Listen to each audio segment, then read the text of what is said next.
nothing to lose because you don't. And when you realize that, that's when you make the decision that you're going to play your best. Because if you don't have it tomorrow. You don't get another 48 minutes. That's what we're here for. The pride, the tradition, the family. Yeah, about the guys in this room. Nothing else. 48 minutes for everybody who's here. Do you understand me? Yes, Coach.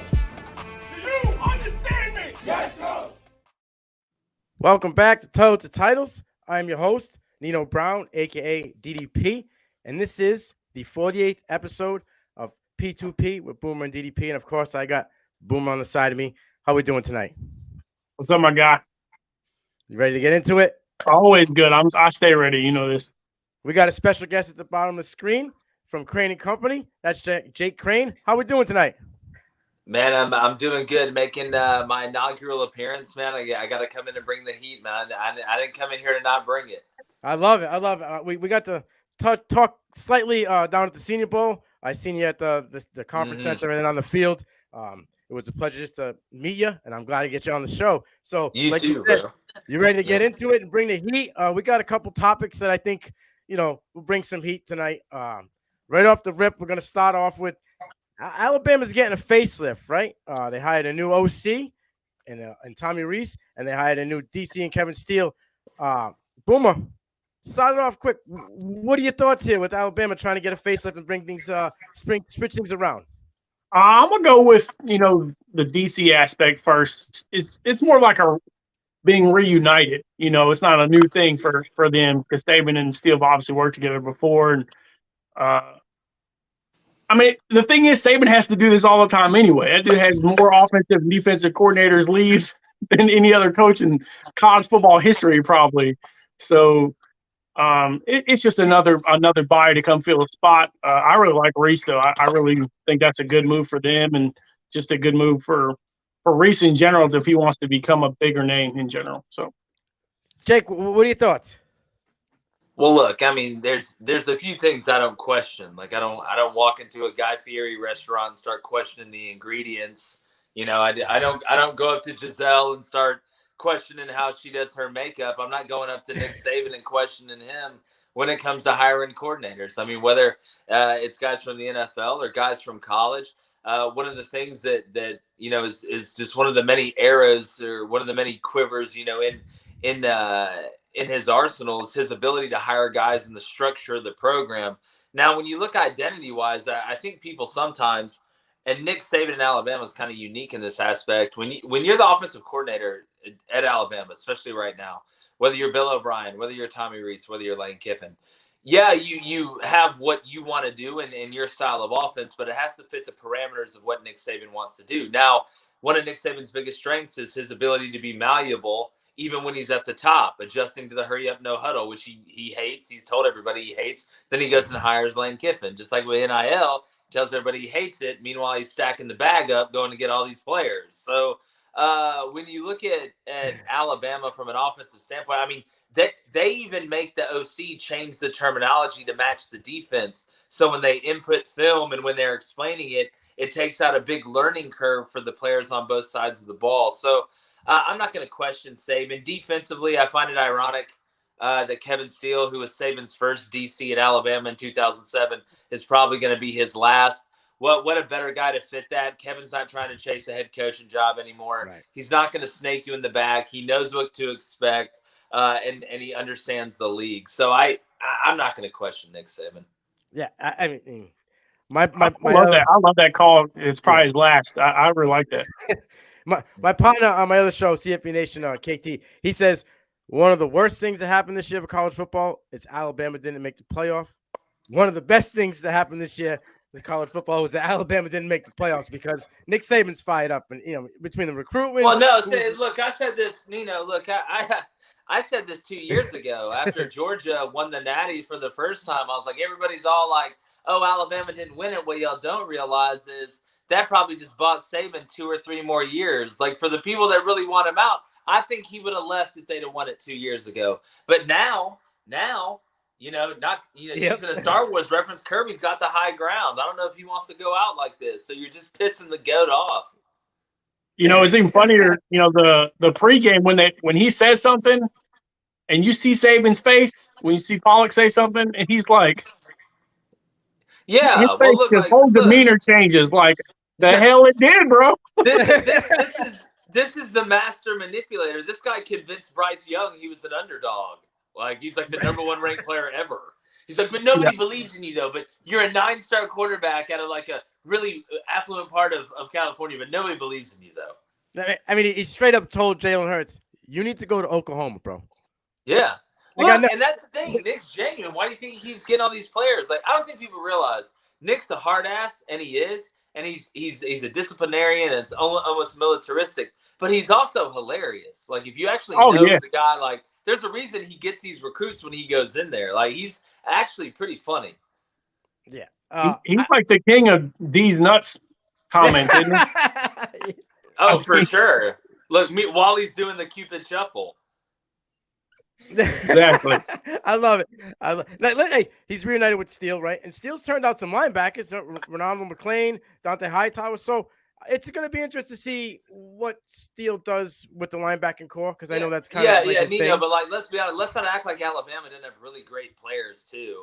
It's like, look, you don't have to be Sherlock Holmes to figure out the mystery when it's on videotape. I'm not saying it's not. It's easy to do. But give me Will Anderson and some of these aliens running around Alabama's defense. It's like Auburn with Cam Newton on offense. Here, let's just invent stuff to do. Here's the Etch-a-Sketch. Let's just draw it in. Oh, we scored 50 a game. It's amazing. I'm a genius. I love it. What are your thoughts on Tommy? Do you think he will be better than Bill O'Brien year 1, or? Well, here's where Bill screwed up. Like, people act like Bill O'Brien's offense is just a passing offense that never runs the ball. No, it's a true pro-style offense. All these OCs want to be able to run the ball. They understand the importance of balance. Just look at what the Eagles are doing. They're the epitome of balance right now. But what I think you're going to see is where Bill O'Brien and having Bryce Young, you can put a lot on his plate, right? They would call RPOs, and Bryce would keep it a lot of time because he wanted to affect the game and have the most impact in the game, which you understand. But they got away from the run game. And it's not just ripping off 60-yard runs or 15-yard runs. It's just the threat of the run game to open up the pass. So what I think you're going to see with Tommy Rees is more of a 12 personnel, gap scheme, power, counter, trucks type of offense. Kind of old school Alabama a little bit. Now, I'm not saying they're not going to mix tempo. You can have a good run game and still go fast, but you're going to see more of the let's get heavy in the box, let's beat you up, let's run play action and hit plays deep, which looks a lot like who right now? Georgia, right? Georgia's won a national championships the way that Alabama did in an era where they're really the alternative offense because they're old school. It's all cyclical. It's all going to come back. We'll all be running the triple option in 20 years. I love it. Absolutely love it. Boomer, you got anything else you want to touch on this topic before we move on to the next one? No, we're good. I love it. Yeah, I think Jake just hit that one out the box. So let's go on to the next topic. High and in. You throw it high and in, I'm making you pay for that. It was a layup. I got you. All right. Here's the next one. We're going to go with Texas and Oklahoma paid out the bag over $100 million to leave the Big 12 and go to the SEC early. You're going to get the battles going on, right? What are your thoughts here with them leaving? Well, I mean, it's a year early. I've been talking about this. I knew this was going to happen. This always happens. Like, this happens with Texas A&M and Missouri. You want to know why? Because nobody wants a lame duck team in their conference, let alone two, because it's almost embarrassing, right? To me right now, Texas and Oklahoma are in the phase where the divorce is getting finalized, but you're still living in the same house. Yes. And now all of a sudden, and it's hilarious because BYU's moving in and like 3 other teams are moving in, which in Utah, polygamy's legal, so you can do whatever you want. But like you're all in the same house. But no, look, they're going to make this money 10 times over from a 5 to 7 year period. When you look at what the SEC is going to be able to pay them. But what I'm hoping is the addition of Oklahoma and Texas in the SEC a year early than when it was typically agreed or earlier agreed upon in principle will speed up the SEC getting rid of divisions, kind of like we've seen the Pac-12, Big 12. We need to go and get rid of divisions in college football because from a scheduling standpoint, it goes against the whole point of scheduling, which is trying to get it as equal as possible. And with 16 teams and now a 9-game in-conference schedule in the SEC over a 4-year career, you can play every team home and away, which in my opinion is the whole point of scheduling if you're really trying to do it right. Great. I agree. Now, can we see some geographical shuffle? Because you're gonna have 2 teams in the West going to SEC. Could we see Bama possibly go to the East? Well, Nino, how am I supposed to make sense when you put Auburn and Alabama in the West and Missouri in the East? You would think they would shake it up now. Yeah, you don't have to be Christopher Columbus to realize that doesn't make sense. I think they're going to split it right down the middle, and where you got Ole Miss on one side and Mississippi State on the other, and just split it. Who knows? I mean, it's whatever Greg Sankey wants. And look, I trust in Greg Sankey. I believe in the Dark Emperor. Now we have Texas and Oklahoma, and next year following up will be UCLA and USC. What happens? Do we go with 2 big conferences, 2 super conferences, and then whatever 5, 7, 9, whatever it may be, or does the Pac-12 recruit and still stay as a conference that's afloat? Go ahead, Jake. Well, I mean, when I think we are going to super conferences, the question to me is, and you kind of raised it, is how many? I mean, are we looking at 2 mega conferences where one's called ESPN and the other one's called Fox? Or are we looking at 4 mega conferences with 20 teams apiece? Every time it seems like one of these conferences is about to die, something happens that reinvigorates them and it come back to life. I mean, remember, everybody, the Pac-12 was left for dead. Right, the Pac-12's dead. It'll never be what it is again. I realize USC and UCLA are leaving and going to the Big Ten. But then you look this year going into 2023, and the Pac-12 is going to be the best it's ever been. And you look at kind of what they're doing from a TV standpoint, because where they screwed up was they tried to make their SEC network or their Pac-12 network owned by local stations. They just went about it stupidly. I'm shocking. Somebody in California made a bad decision when it came to business. I'm shocked.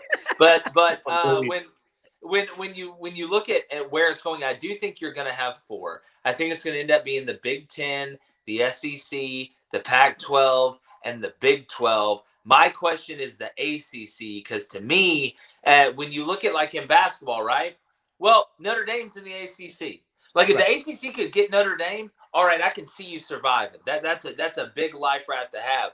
But without that, man, in football, I don't know if the ACC survives. If the SEC says, all right, we'll swallow up Miami, we'll swallow up Florida State, we want that rivalry. At the end of the day, just like in Pac-Man, the biggest one eats. That's right. And they're already trying to steal Clemson as it is. So Clemson, South Carolina. Oh, wait, more money for the exactly. Yeah, exactly. Making it rain. Now, God. This leads me to the topic at the bottom of the screen, with everything that's going on. Lincoln Riley, he recruited like a maniac last year, right? He got 13 starters right off the rip. Now Oklahoma did that knowing, I believe this, knowing that they were going to the big time. They were going to big time. That's how they were able to get some of the big time players like Jackson Arnold and everybody. Now Oklahoma's got 13 possible starters in this new class. Is this a little pissing match between the 2 of these guys here? Who can do it better? What are your thoughts? I mean, you already know what I think. That's why I led off with him. That's why I went with Jake first. So we're gonna let Jake do this one. Well, I speak in analogies and metaphors, so forgive me if it feels redundant. But I mean, if you're Brent Venables, I mean, look, this is all personal, right? I mean, it's like, all right, well, now I'm dating a chick whose man left her for some better looking girl that lived in California. I'm trying to come out here and flex and realize she actually ended up winning out of this deal. We're both paid, we're both made men, but now I'm trying to win it's all Game of Thrones, man. That's what this comes down to. It's trying to get my honor. Brent Venables wants to be like, look, he left you. I'm here now. Guess what? Daddy's here now. Real daddy's here now. So Yeah. when and Lincoln's doing his thing out in USC, it's going to come down to Grinch in that defense, which I think where he's at now, not that he couldn't at Oklahoma, and I think you learn as you go, but I feel like they can get good enough players on the defensive side of the ball. Maybe some of those kids start staying out there as opposed to coming down to the South like we've seen so much with Alabama, especially in the quarterback position. I mean, hell, when you look offensively, all-time quarterbacks are kids going from SoCal to the Southeast. But I do think they'll be able to get good enough players. The question is, I mean, you look around right now, how's Dan Lanning going to do at Oregon? I think he's going to do pretty well. You look at what Chip Kelly and UCLA are doing. They're kind of scary. Utah, I mean, Coach Whittingham is probably the most underrated coach in college football, if you want to be honest, him and Dave Doran when it comes down to it. So, look, I think the Pac-12 is going to be a little bit tougher. I think Lincoln will have a chance to win a national championship at USC, but they've got to get some pieces on that defense that are going to be able to stop people. Yes, in that aspect, you brought in the McCullough brothers. You brought in, the defensive linemen and stuff like that they did. One thing that Venables did that Lincoln Riley never did at Oklahoma is brought in a top 5 class. And they brought in number 4 recruiting class, including the guys that they brought in for, the transfers. The McCullough brother alone was a huge ad, in my opinion. So those additions and what they did, the transfer portal, from a guy that was under Dabo, who doesn't like the transfer portal, to absolutely murder the transfer portal for Oklahoma in his first year as a head coach was big. Yeah, you either become a chameleon or you become Dave. Like, you got to understand where you're at. Look, Brent's going to get it right. I think that's why I said on the show today, I like Oklahoma to have more success early in the SEC than Texas. Because look, this is how they're setting up for Texas now. Y'all see what's happening with how this is working out? The narrative that's going to – here's what's going to happen. Y'all want to know? I'm going to go ahead and tell you. Okay. Coming, it's like a movie trailer. Coming 2023 – or excuse me, 2024 with Texas in the SEC. Quinn Ewers this year, 3rd year, right? Draft eligible after this year. Probably have a big year. Go ahead and get drafted. Arch comes in this year. Red shirts, right? So going into 2024, the starting quarterback at Texas is going to be Arch Manning, and they're going to be playing in the SEC. That is going to be one of the biggest narratives that we have seen in college football for a long, long time. That's why I'm taking Oklahoma to be a little bit sneakier early. Arch Manning and Cedric Baxter Jr. Woo! What a way to start for them.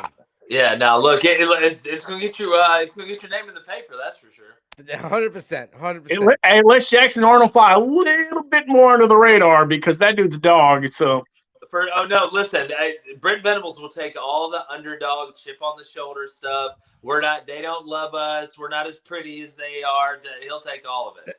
Now, wait, you said Lincoln Riley was going to win a national championship at USC. No, I said I think he's going to have a chance. I think they're going to get down to even when it expands to 12. I think they'll make it to the Final Four. It's just, again, it's you think he's going to be there?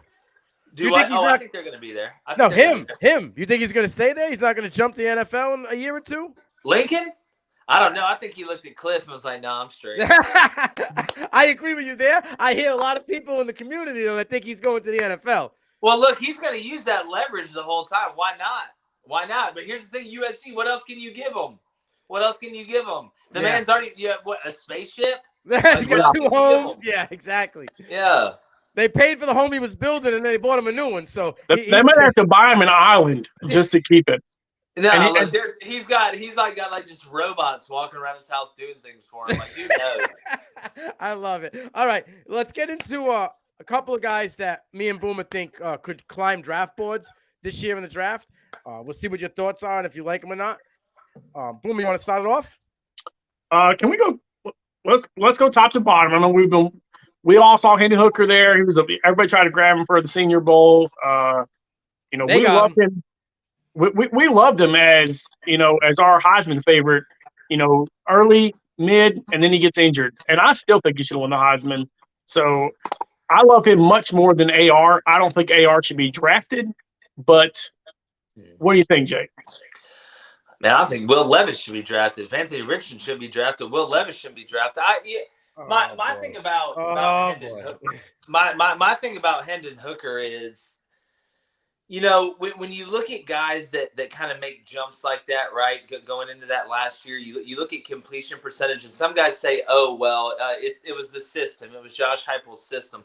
Well, if you really know what Josh Heupel's system is, it incorporates a lot of stuff that you see in the NFL from an RPO standpoint. Now the tempo is a lot faster, but you're just reading numbers. You're reading outside to inside. Do I need to spit the bubble? But where I think Hendon Hooker is elite is his decision making and the way he's able to move and extend the play within the pocket. You know, coming out the ACL, he's going to be fine. His ability to run is fantastic and extending the play outside the pocket. A lot of guys can do that, but Hendon is cerebral enough and has good enough footwork and fundamentals to extend the play while the bullets are flying within the pocket. And when you do that, you're able to stress the defense at almost every level. You know, you see Mahomes do it from inside the pocket, outside the pocket. I'm not saying Hendon Hooker's Mahomes, but he sees at a very veteran level, and that's hard to teach. He's got the arm talent to be able to throw the deep ball, throw the hole shot, throw the changeup, but it's decision making.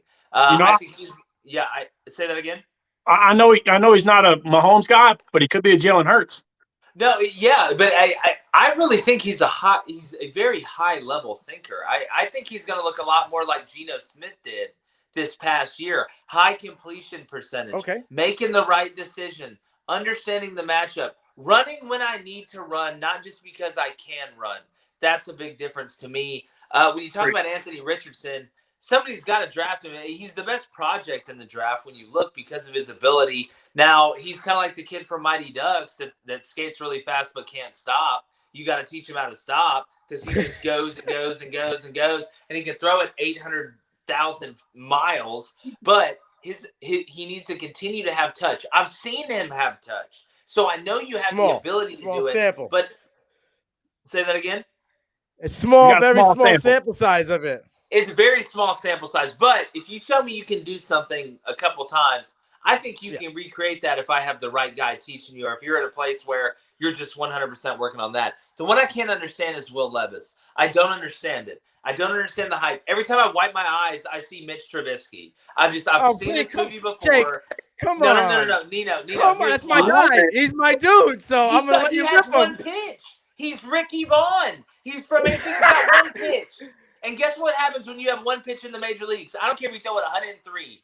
They hit it as far as humanly possible. He can't throw the changeup. He's not accurate. He makes terrible decisions inside and outside the pocket. And everybody says, "Oh, but Jake, he didn't have any receivers. He didn't have any good players."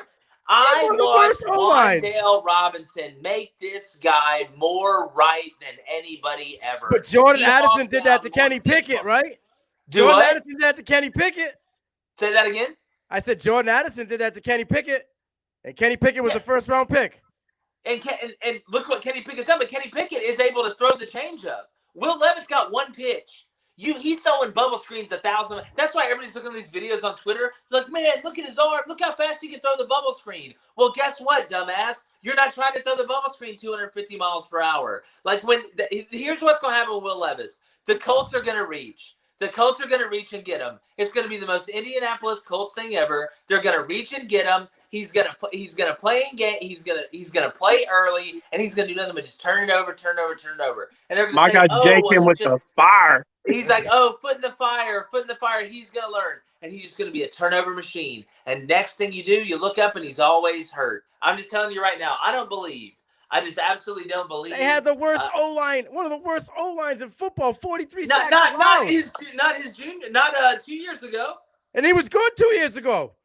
Yeah, they were good because you had good players. But guess what? In college, again, they switched offensive coordinators to a more advanced NFL scheme with 3 freshman wide receivers. I get that. But what I'm saying is this.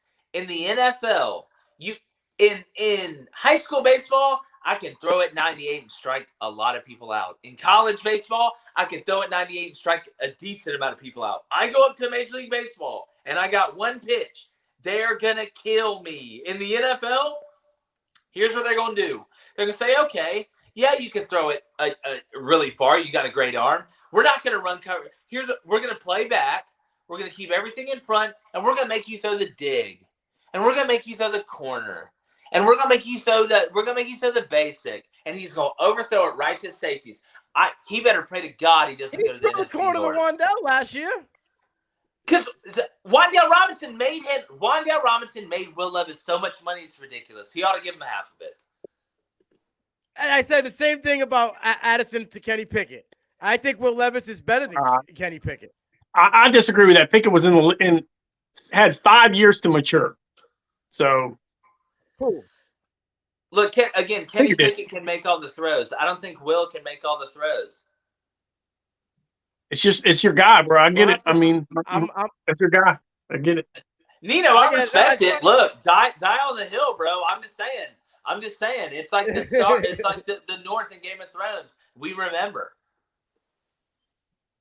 All right, let's get next. I'm coming for the red wedding. Oh no, not that. Damn, Nino, go for the throat. All right. So next we got up is Xavier Hutchinson.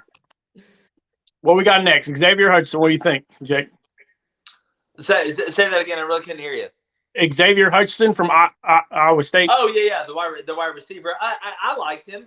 Looking at the Senior Bowl, looking at his size. I think he's going to be a possession guy. He'll be a guy in the red zone that you can depend on. He wasn't one of the guys that stood out the most to me, just off the huff, man. Looking at Michael Wilson from Stanford and Jonathan Mingo from Ole Miss, two thick guys that are able to get in and out of breaks, really strong hands that catch the ball away from their body.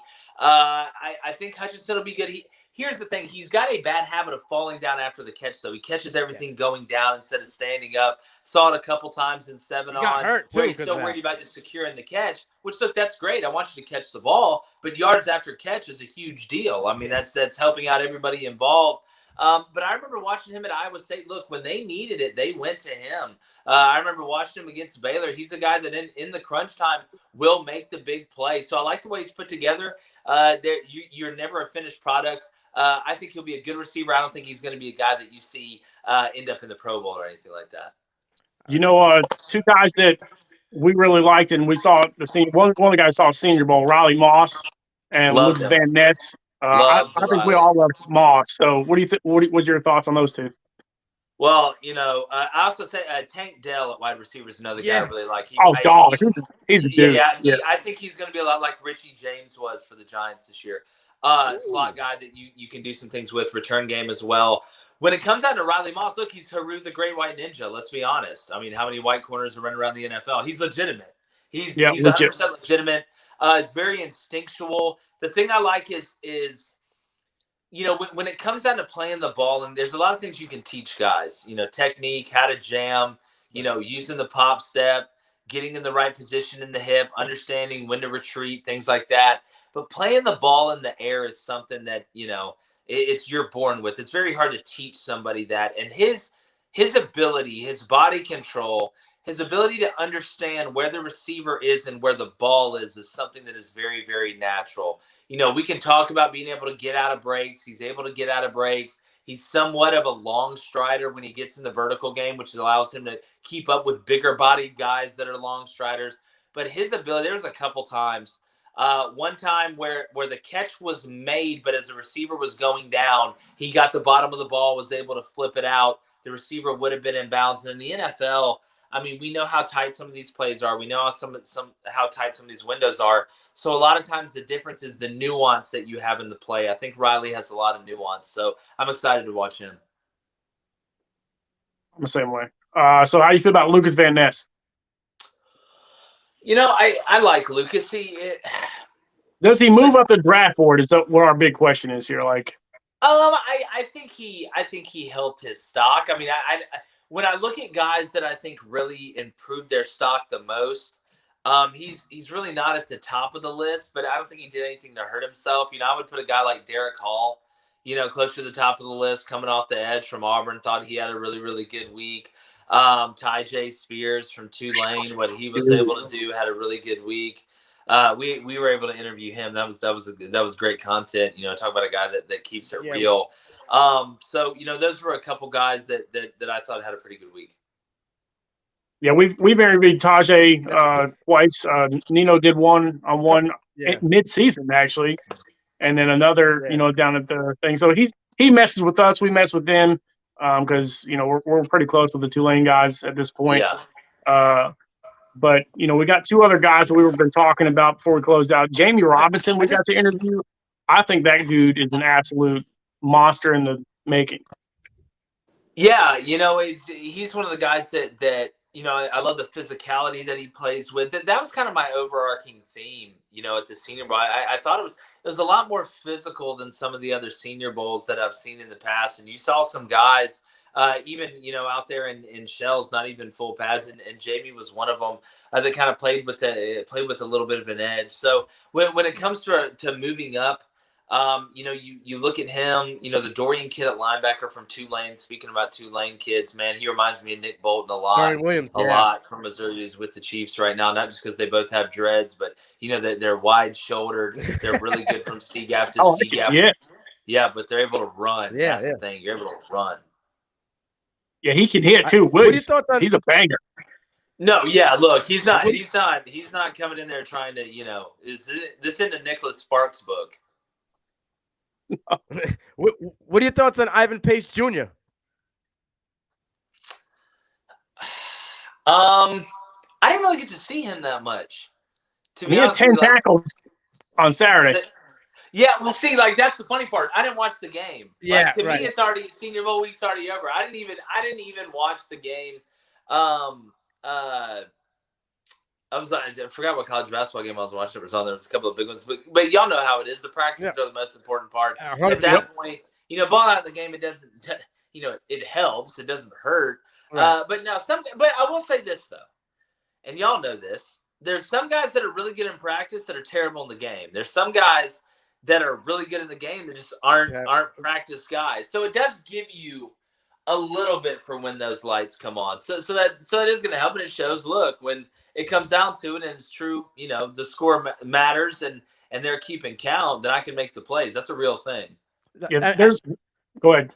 I know we spoke about Dell and Riley Moss before. I just want to touch a little bit on him. With Riley Moss, he's so cool and calm. Like, even when he gets beat slightly, he doesn't panic. He's able to get back to it. And I nicknamed suspenders because he's always hooked to your pant. He's on your belt. He's there the whole time.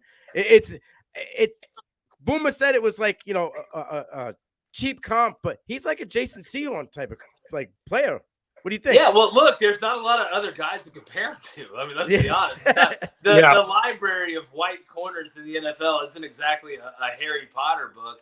But no, a lot of it is when you've repped it so much and you've been in almost every situation, it takes the panic out, right? That's the whole point of prep, is to get yourself to a place where regardless of what happens mid-play, you know how to adjust to it, whether it's going right, whether it's going wrong, or whether you're in a position where you're still trying to figure it out. So I think you're seeing a lot of hard work paying off in a body that's able to handle it. But a fast body, or a fast mind and a smooth body can get you a long way. And I don't mean that in any other way but football. I agree. Now, with Tank Dell, man, he's fast. His straight line speed is fast.